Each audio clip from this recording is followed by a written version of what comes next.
Hey everybody, I'm going to try to make as short of a video as I can today. Just a few basic announcements for folks, and I have a little bit of Dibbles data to look at. So first off, I want to say nice job with our lockdown today. Sorry that we had so many people around. We had a lot of folks from the Sheriff's Department and the local PD. They're basically as anxious as we have been lately about what our emergency procedures are like. So that's the reason they all came through. And I guess the good news is they thought you did a great job. They were impressed with the procedures we had in place. They were impressed with how quickly the building was locked down, how quiet it was, especially with the several comments about the fact that this was an elementary school and they just couldn't believe how quiet the students were. So nice job with that. We'll talk a little bit. I would like to make sure that we've got those attendance procedures cleared up. There were just a couple of inconsistencies with some of the attendance data. So that would be the one thing. Just make sure when we complete that those are accurate. To me, that's probably the most stressful part of an emergency or a potential emergency in the building. We've talked before, you can imagine how stressful of an event this is going to be for the families that are coming to pick up their children. And we won't be able to release students to parents until we've accounted for every student, made sure that we know everyone who should have been here, where they are, and if if they weren't here legitimately. So that's the biggest thing. I would hate to have a parent walk in the door looking for a child and us not know where they are. So accuracy is very important with that part of the process. Really the main reason we're having a staff meeting on the 28th is to talk about emergency procedures. So if you have questions regarding how we handle certain things, have those ready. That's the purpose for our discussion on the 28th.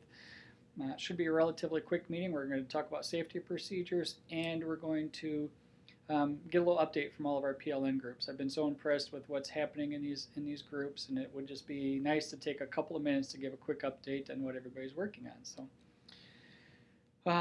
The other update I'd like to give you is in regards to school improvement. Our district school improvement meeting is coming up this Monday. This is where we're going to be presenting our curriculum audit report. So please make sure those curriculum audit reports are updated and ready to go.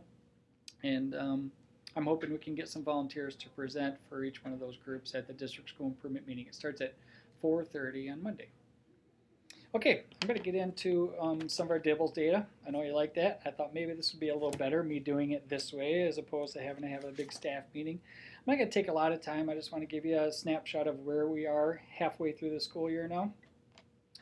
And we'll look at the student growth that we've seen so far this school year. So we're going to check out kindergarten first. We'll just go right in order. Our kindergarten data right now, we have 65% of our kindergartners at the core or benchmark level. And our kindergarten staff started the year with 56% of their student population at this level. So we've seen about a 9 percentage point growth there. Remember, what we're looking for is 80% at this benchmark level at a minimum. So that's our target. We're halfway through the school year. Hopefully we'll be on track to be at least at 80% by the time the school year ends. Let's switch on over to first grade.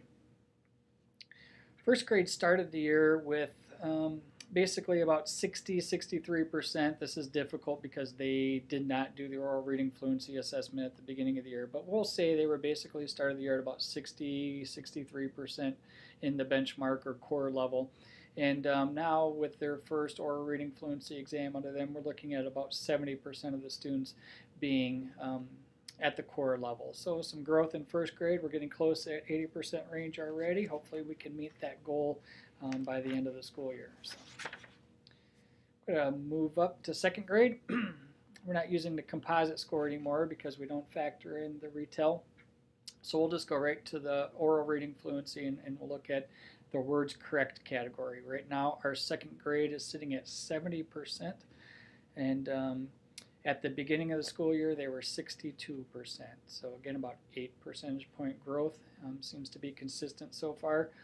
This number is nice because we are getting closer to the 80% range. When you start looking at the second, third, and fourth grade data, in years past we were very far from that 80%. So when we've talked, I think, over these last 2 years, that it's nice we're getting closer to being at that point, and certainly not as many students as we're used to have to try to worry about in the intensive categories. So second grade. Now we're going to move up to third. Third grade is sitting right now at 80% halfway through the school year, and they started the school year with 68% of their students in the oral reading fluency core status. So move from 68 to 80% and still have half the year left. That's nice to see. And finally, our fourth grade. Also, they had definitely an uphill battle. We started the year with 53% of the students in this core category for oral reading fluency, and this is where we used to be in the earlier days trying to impact 50% of our student population, but they've moved from 53% to 68% proficient in fourth grade. So nice job there, and I think that we've got some potential to get pretty close to that 80% range here as well.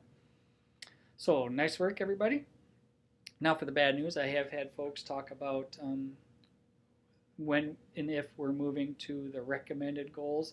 As you know, these scores that I've just shared with you are from the former goals, because if we move up to the recommended goals, the scores are definitely a little more disheartening. So I haven't made a decision on that. That's a decision I think we're going to make together as a building on how to proceed and if we're going to move to those recommended goals and when that will be. But my hesitation right now, I believe I shared with you earlier in the year, is just what will we do going back to, we're going to be probably less than 50% of our students showing that they are proficient or at the benchmark category, and then that throws our intervention system into a whirlwind again. So not sure how we're going to handle that. Certainly something to keep thinking about, and that'll be a decision we need to make before next school year and then maybe years after that. So I have to end this thing. Jen challenged me to come up with a nice sign off. I'm not sure if she was